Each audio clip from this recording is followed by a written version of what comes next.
Hello, my name is Elizabeth Sena. I'm here with the Indiana Department of Education, and today we're going to talk about the new compensation system for Indiana teachers.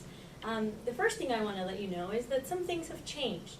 Previously, we used to have a system that rewarded teachers just based on the number of years they've been teaching or the degrees that they had, but we want to make sure that we look at the complete performance of the teacher. And we know that there's a lot of things that teachers do outside of just getting professional development or showing up to teach that we should count. So our new system really wants to reward teachers for what matters most, which is improving student achievement. We want to make sure that we pay teachers who are doing a better job of that than those teachers who maybe need to improve. So here is a picture of our new system. First, we want to make sure that there's objective data. This new system is not based on whether your principal likes you or if he or she thinks you're doing an okay job in the classroom. We want to look at real data. Also, we want to consider multiple measures, and that basically means we will look at a lot of different factors and components that will decide your salary increase every year.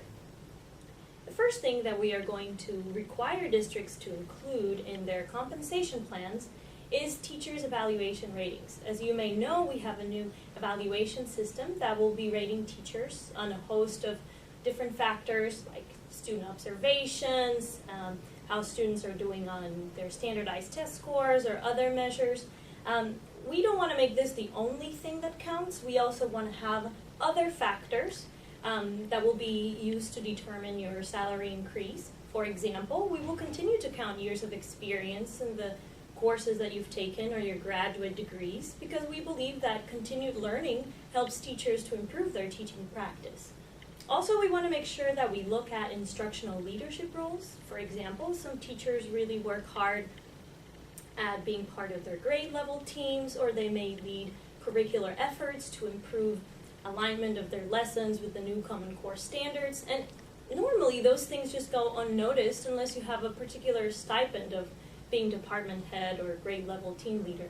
However, we want to reward teachers who do that year after year, and we want to count that as part of their salary increase.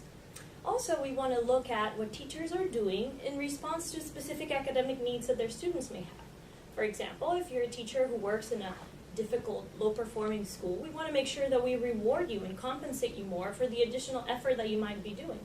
Also, we want to make sure that we reward teachers that teach in hard-to-staff subjects like teaching English language learners, special education, math or science fields, and we believe those teachers should be compensated accordingly because we need those teachers more than some other teachers. Finally, we want to make sure that districts have a choice in how they develop their own plan.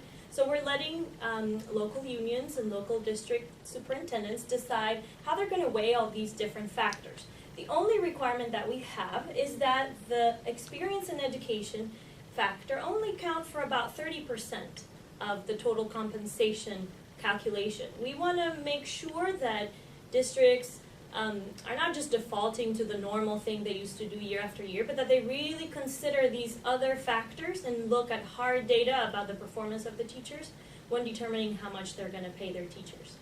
Now, I've just laid out the basic groundwork for how the new system works, and I would like to hear any of your questions.